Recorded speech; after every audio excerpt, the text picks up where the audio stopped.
Welcome to the Revolutionaries of Wellbeing podcast. I'm founder and host, Sarah McGuinness. The Revolutionaries of Wellbeing, or ROW, is a community of wellbeing managers from organisations around the globe.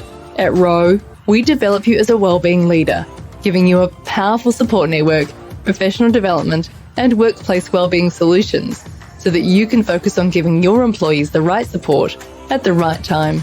To be stronger, better, and faster at improving wellbeing in your workplace, professional development is key.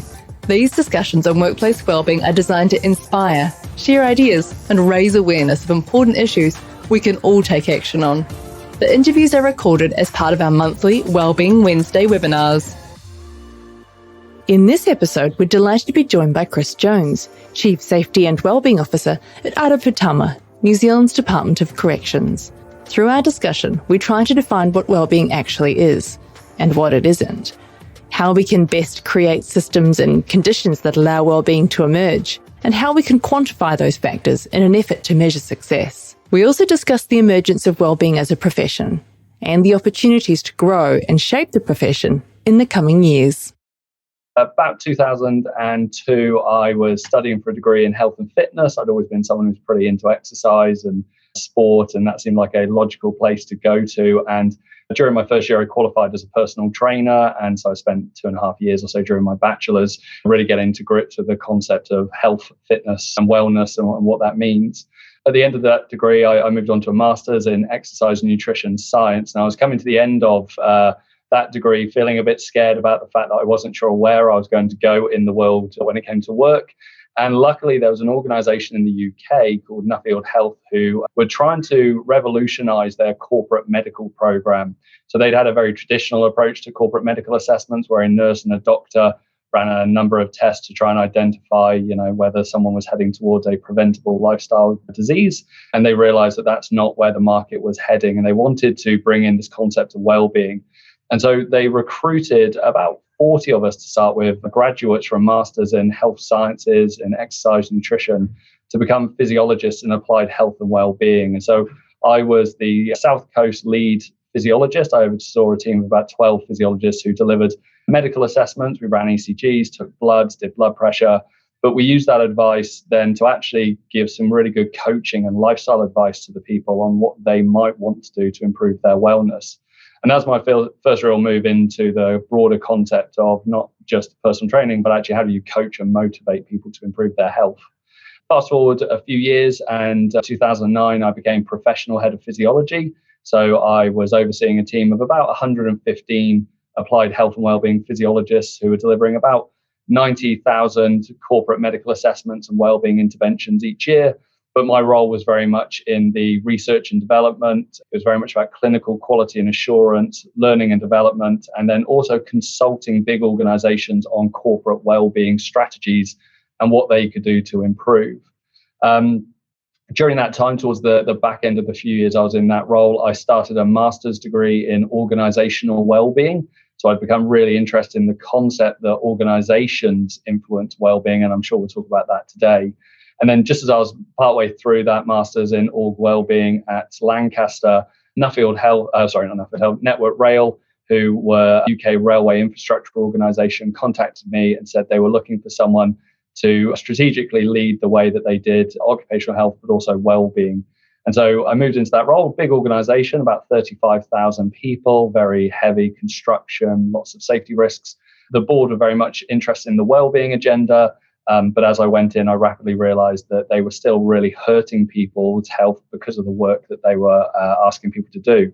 So that's how I moved into the space of occupational health and wellbeing, which was what I led. And then in 2015, WorkSafe approached me about coming out here because setting up the new legislation for health and safety, they really wanted to put the health part back into health and safety. And they asked me if I'd come over. So I led WorkSafe's work-related health function. And during the time there, I also led their guidance and standards, and then lastly, their strategy function, setting out New Zealand's broader strategies for health and safety. And then in 2017, Corrections said, we really want to do health, safety and wellbeing differently. What do you think? And I came in with one view of what it would be like. And I can tell you it's been a very eye-opening journey since then, but it is a great organization to work in. I've been here for 4.5 years now, working with some amazing people. So bit of a long journey, but it's very much one that's gone from very much focused on individual health and wellness through to organizational well-being, occupational health, and latterly safety as well. So, yeah. And if I can pick up from that, I thought what was quite interesting is you were talking about how, especially in the rail, they wanted to be involved in well-being, but it sounded like there were some real safety issues, and that sometimes we use those terms, or organizations use those terms sort of interchangeably: health, safety, well-being. So what's well-being as a definition for you? What does it mean? Yeah, I love this question, and it's something I pick up on whenever I hear it. And if I'm honest, I'm going to be a bit provocative here, is because I hear the word well-being used too much. I hear it used to describe lots of things that I don't actually think well-being. And I thought what I might do, Sarah, if it's okay, is share my screen if I can do. Go for it. Because I am a visual person, and visuals tend to work quite well. Bear with me. Let me just see if I can do that again. There we go. So hopefully you'll be able to see my screen. Perfect, can do. There we go. So I thought what I might do is share a couple of models that have really influenced my thinking, and hopefully that will then make sense about what I think well-being is. So I mentioned that coming out of a master's in exercise and nutrition, stepping into this world of applied health and well-being physiology.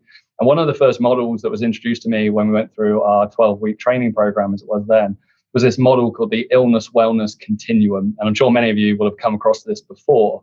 But for me, back in 2006, this was a pretty revolutionary, and is very much defined by the absence or presence of a diagnosable health condition. And that was the model that the corporate wellness program that we had inherited was stepping into. And the illness wellness continuum was this concept that said, actually, there is a state beyond simply not having poor health that is wellness. And so what we should be aiming for with the people that we're supporting is not just the absence of a diagnosable issue. And it's not that if you don't have a diagnosable issue, wellness is high, but actually it's a thing you've got to constantly strive to move forwards. So this illness wellness continuum really helped me. It was pretty eye-opening when I saw it. But then as I progressed through, I started to see some flaws in this. And one of the biggest flaws is that this is a really one-dimensional model. So you're on a spectrum somewhere from one end to the other. And the bit I struggled with is what happens to those people who have a diagnosed medical condition like diabetes, but equally, day in, day out, tend to feel really good. They actually have a high level of well-being. And this model just didn't allow for that concept to be considered. So then you move into things like the dual continuum model of well-being, which is actually then starting to bring more of a two-dimensional view of the world, which says actually on one hand, you do have this concept of health, so the horizontal, which might go from diagnosed to no diagnosed health condition. But separate and related to that is this concept of well-being, where you can go from languishing at the bottom all the way up to flourishing at the top. And it was really helpful for me to start to actually recognize that these things were related, but they're not one and the same. And there is a difference between health and wellness and well-being. And then when I came over to WorkSafe, one of the things they were grappling with is that organizations were saying, we do this stuff, we do work-related health already. And when we'd go and talk to them about what they were doing, they'd say, well, we do cholesterol checks, we do step challenges, we do all of these things that New Zealand workplaces, not all, but many, were saying, surely that's work-related health. We're doing it at the workplace and it's about people's health. And so what you see in front of you is a diagram I came up with. As ever, they're not perfect, but they help, that really try to depict that actually there is this need to protect people from harm caused by work. That's where WorkSafe step in. There's this step above and beyond that, which is health promotion, or what I think of as wellness, which is actually where you are working to improve the positive physical and mental health of an individual. But you're still left with this concept of well-being, which is a thing above and beyond wellness. And that articulation of a thing that's above and beyond wellness, I found really, really interesting. And so you still end up in the space saying, well, okay, that's great. If well-being is different to wellness, what is well-being? And this is where the psychology literature really helps us, because actually there's a huge body of evidence and literature that has tested this and found models that explain it. And there's historically been two kind of key things, but in the past maybe decade or so, a third one has emerged. So if you look at the psychological literature on what is well-being, and when we talk about well-being, I'm talking about subjective psychological well-being. So it's the state that a person feels and experiences. The first thing that people used to talk about is this concept of hedonia or hedonic well-being. And this is really about the regularity of positive emotions, the satisfaction someone has with life, or the fact that they don't feel regularly negative emotions. So this is the one that most people go to. So when people ask about how happy are you, this is what they're talking about. They're talking about hedonia or hedonic well-being. And this is a core concept in the psychology of what well-being is. But in itself, it's not enough because there's other factors that really drive subjective psychological well-being. And the second one is this concept of eudaimonia or eudaimonic well-being. And the shorthand for this is that eudaimonia is about a strong sense of purpose. It is that you are growing as an individual, you are stretching, and you're contributing to something above and beyond who you are as a person. And these two models alone actually help explain a lot. So one of the things we know is that if you look at people who have won the lottery, they get a short-term boost in the reported well-being they have because that hedonic well-being jumps up. Life satisfaction, great. Positive emotions, great, all going up. But if you ask them a few years later, they're typically no better off than the average person is who hasn't won the lottery, and sometimes they're even worse. And that's explained by the eudaimonic concept, because if you win the lottery and you leave your job and you go and live on a yacht, your hedonic sense has gone through the roof. But your sense of purpose, why do I exist? What is it that gets me out of bed every day in the morning? That's actually taken a bit of a nosedive. So this concept helps you to understand actually why you've got this continuum between the two. The third one that's come in it came in about 10 years ago from Martin Seligman, which many of you will be familiar with. And it was this concept of PERMA. And PERMA stands for positive emotions, positivity, engagement, relationships, meaning, and achievement. And so what Seligman said is actually there are two things that are missing from the hedonic and eudaimonic construct, which is this sense of engagement and achievement. So that's quite a long way of getting to a short answer, which is what do I think well-being is? I think well-being is about regular positive emotions. I think it's about a strong sense of purpose and mastery. But it's helpful to go through that because I found it really helpful as I've worked through this in my career to recognize why when we often talk about well-being, we're actually frequently not. We're talking about wellness. We're often talking about good lifestyle intervention, dietary habits, the amount of steps you do, all of those things. Well-being is beyond that. Well-being is about that subjective psychological state of good, regular, positive emotions. And then it's also about the strong sense of purpose.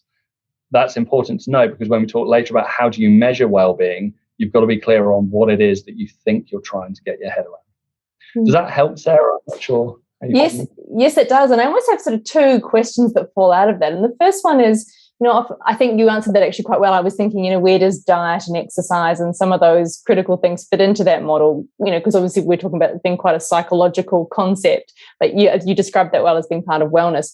Where would you place things like financial well-being or some of those other, more external, perhaps driven things in a model like that?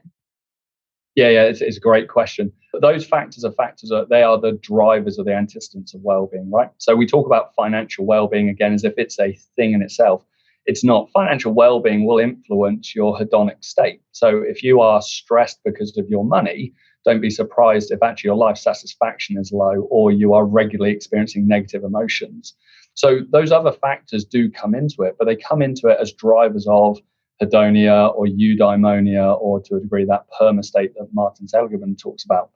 But they're not well-being in themselves. They are drivers of well-being that, yes, you absolutely want to understand, but let's not confuse them. And so that's one of the things I latch onto when we talk about financial well-being. I think we should be talking about what is the financial state a person has, what is the financial health a person has, absolutely. But well-being is the summation, it's the outcome of those things. And that's the thing we need to keep in mind, is the outcome that we want to be focusing on when we're talking about measuring well-being.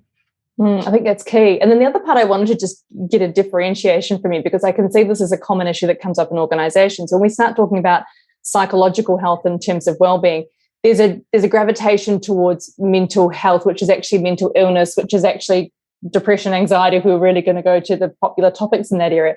So how do you help organizations kind of, or people think about that psychological health as being entirely different or part of that sort of mental health concept, or mental illness, perhaps, is where I'm heading? Yeah, and I think that's where models like the dual continuum model are really helpful, because you can pop that up in front of people who aren't familiar with that world and instantly help them to understand that all of it is really important and all of it is really interesting. So it's not that you're disregarding the fact that some people will be experiencing stress, anxiety, and depression. And it's helpful to know that. It's helpful to understand what the organization in particular can do. But it's also then not recognizing that just because you have a low number of people who are experiencing stress, anxiety, and depression, it doesn't automatically mean, well, therefore, well-being must be high. You can absolutely have lots of staff who do not have stress, anxiety, and depression, and yet their well-being is low and they are languishing, and you can take steps to address it. And so I think there are models like that help people to grasp quite readily why you need to understand both, but don't confuse one for the other. That's such a great answer, and I love that. And it leads to my next question, which is that what took you from looking at individual wellbeing to organizational wellbeing? That's a desire to do something across a broader group. Tell me a bit about that. Yeah, it was really, I look back now at the naive young guy I was at that point, and it really, as I look back, comes out of how I think I approached individual health and well-being. So I remember being a personal trainer, very naive, not knowing much at all, and thinking, well, people's health is really all about their choices, right? It's about their knowledge, it's about what they do and what they're motivated to do. So if we want to improve that, then we've got to focus on the individual. We've got to give them more knowledge. We've got to motivate them. And one of the things I started to realize is that many of the clients I was working with who were really struggling to improve their health and well-being knew more than I did already. They were deeply motivated to get there. And what I started to realize as I moved more into the public health space is that actually it wasn't the fact that we couldn't motivate these people, they didn't know enough. It's that the ecosystem, the environment that those people operated within and lived within was simply making it almost impossible for them to achieve and sustain their goals. So it's really unhelpful telling someone who is, as an example, trying to lose weight that they should exercise a bit more and they should eat a bit more if their salary doesn't allow them to buy fruit and vegetables, if they live in an area where they feel unsafe, if they are working 2.5 jobs, just to survive. Coming in and trying to motivate those people and say, well, actually, it's all about you and it's all your choice. It to me feels like it's doing them a real disservice. It's not their choice at all. It's the environment they're operating in. And so then as I moved from focusing on the individual to organizational well-being, I started to see a similar pattern, that when businesses were talking about employee well-being, they were still in the mindset of our goal has to be to motivate our individual staff members to want to turn up to a seminar, to want to eat healthy, to do all of these things that are about individual choice. And if they don't do it, it's because they've chosen not to, and our goal should be to motivate them. And instead, I increasingly saw it that actually the goal is to shift the organizational settings so that the person doesn't need to try as hard to be well. And that was quite a fundamental shift for me, but it really helped me to move away from how do we motivate these individuals to actually how do we have really searching questions about, are we asking too much of our staff? Are we asking them to work too many hours? Is the way that we set up their clarity of role really poor so that they're anxious about what they do and what others do? So I think the progression is coming out of a naive space where I believed it was all about individual choice and knowledge towards a much bigger view of the world, which is we exist within systems, and those systems, whether we realize it or not, influence us every single day. And our goal should be to influence the system to tilt it in favor of well-being.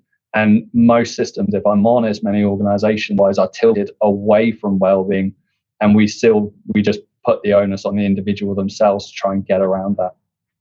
I agree. It's almost that individualistic versus collective culture approach, isn't it? Because in a lot of the Western sort of society, we focus around the individual achievement, your own goals, your own ability to motivate or not motivate yourself. And yet what I love about that is you're actually really focusing on what can the organization do to create environments that support people wherever they're at on their journey. And is that what you're finding in corrections? Because I imagine, it's a really big organization. Tell me a bit about the size and sort of structure of the organization for those who are not familiar.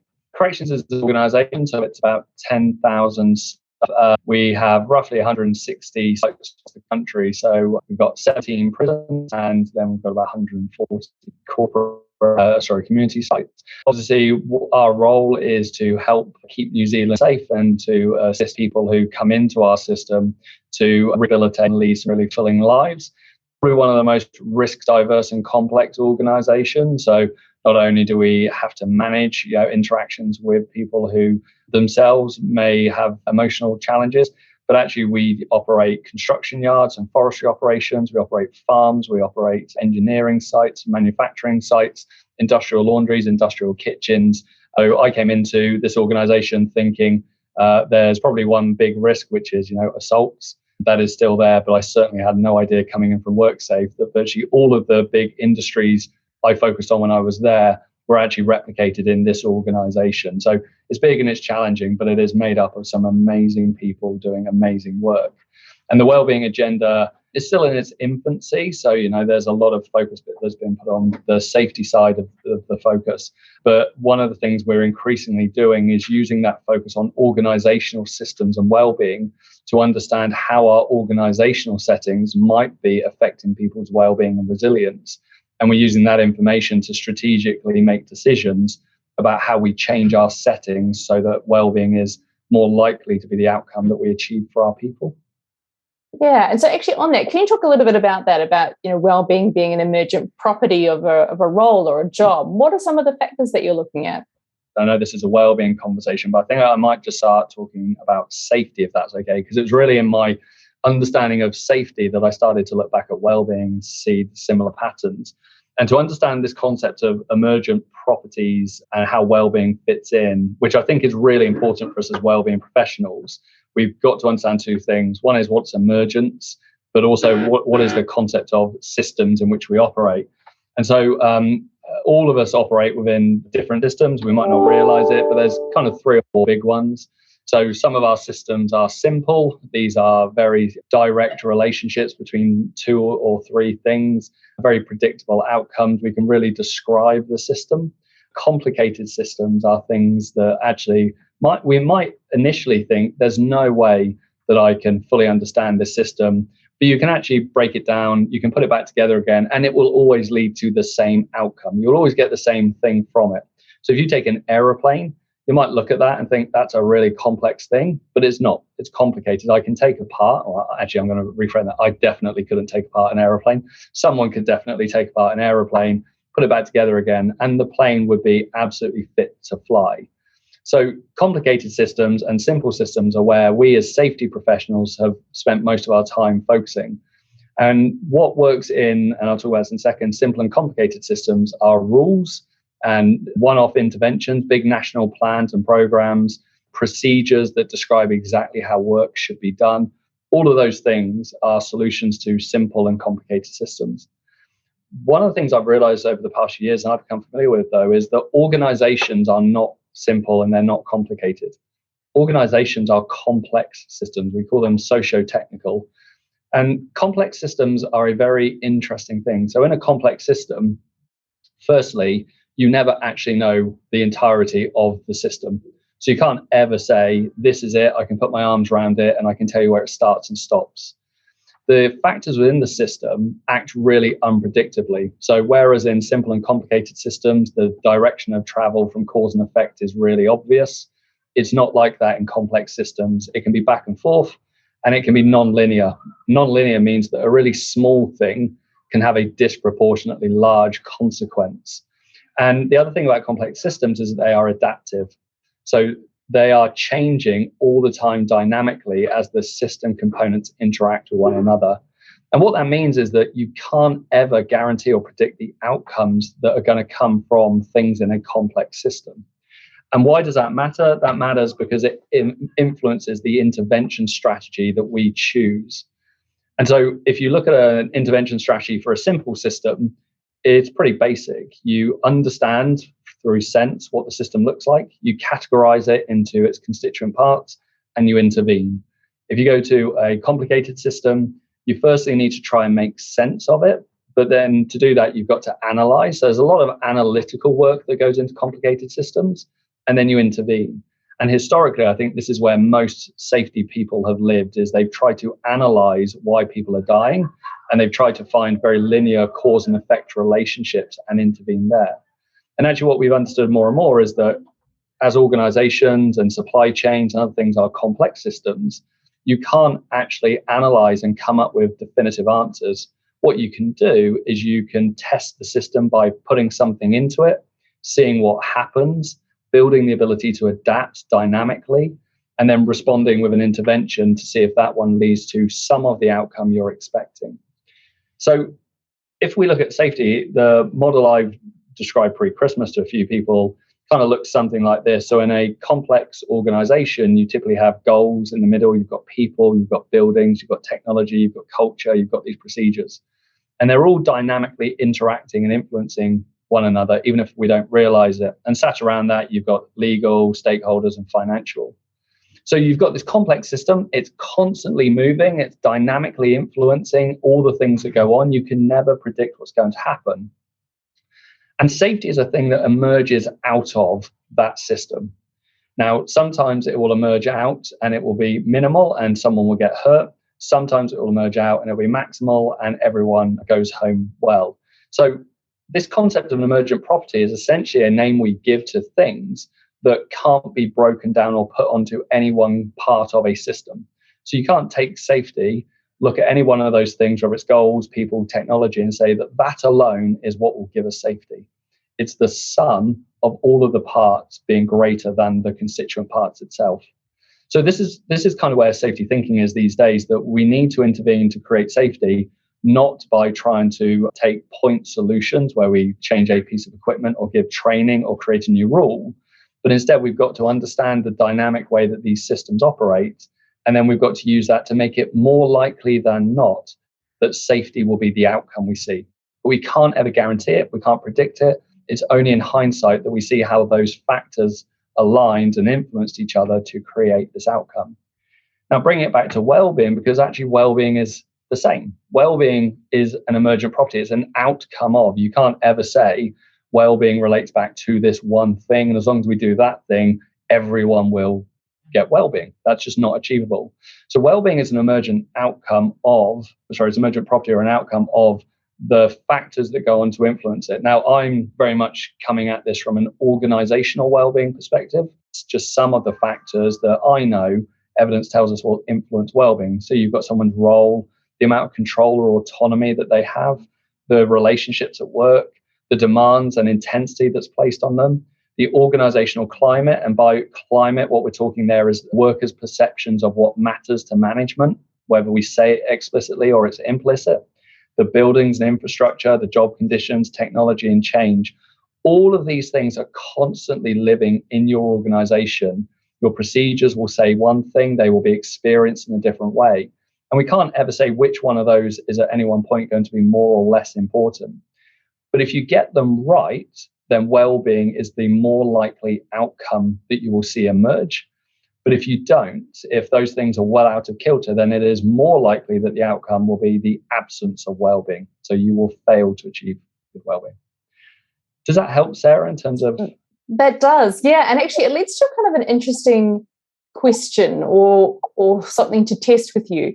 Often what we find is that people who are responsible for wellbeing strategies in organizations don't necessarily have the level of influence perhaps that someone of your level might have across the organization in being able to manage things like job demands or set organizational climate or some of those other things. So how can those sort of wellbeing managers put something in place or start to change some of those things? What have you found in your experience?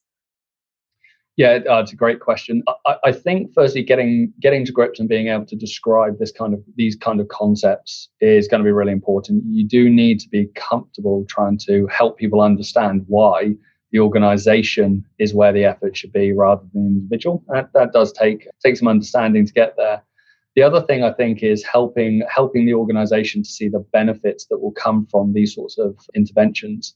So I know there's a lot of evidence that's kind of bandied around in the literature about return on investment that comes from wellbeing interventions. But actually, if you look at it, and if you look at particularly public health evidence and data, it's actually really hard to get the employees in an organization to make sustained changes to their behaviors day in, day out. It's really hard. That's why public health budgets are so big, and organizations, I think, spend a lot of money trying to achieve those things, when they probably find greater wins, greater returns coming from shifting some of these organizational factors. In terms of how you get the buy-in to this sort of stuff, one is make sure you've got a really good sponsor. So it doesn't matter which role you're in, identify who those key stakeholders are make friends with them, but more than anything, understand the drivers that stakeholder has. So if you're trying to get this off the ground and you want to have a conversation with the chief finance officer, you're probably going to want to be having conversations about the financial impact that comes from having unwell people, or the productivity gains that will likely come from having well people.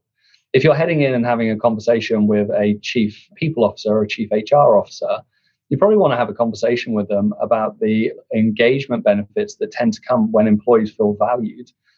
If you're going in and having a conversation with the operational or safety officer, you probably want to have a conversation with them about the safety or Thanks again for listening today. It's been great to have you along. If you're keen to join the Revolutionaries of Wellbeing, head to Row Wellbeing, that's ROWwellbeing.com, and follow the links to sign up. If you're in our community, thanks again, and we look forward to catching up with you really soon.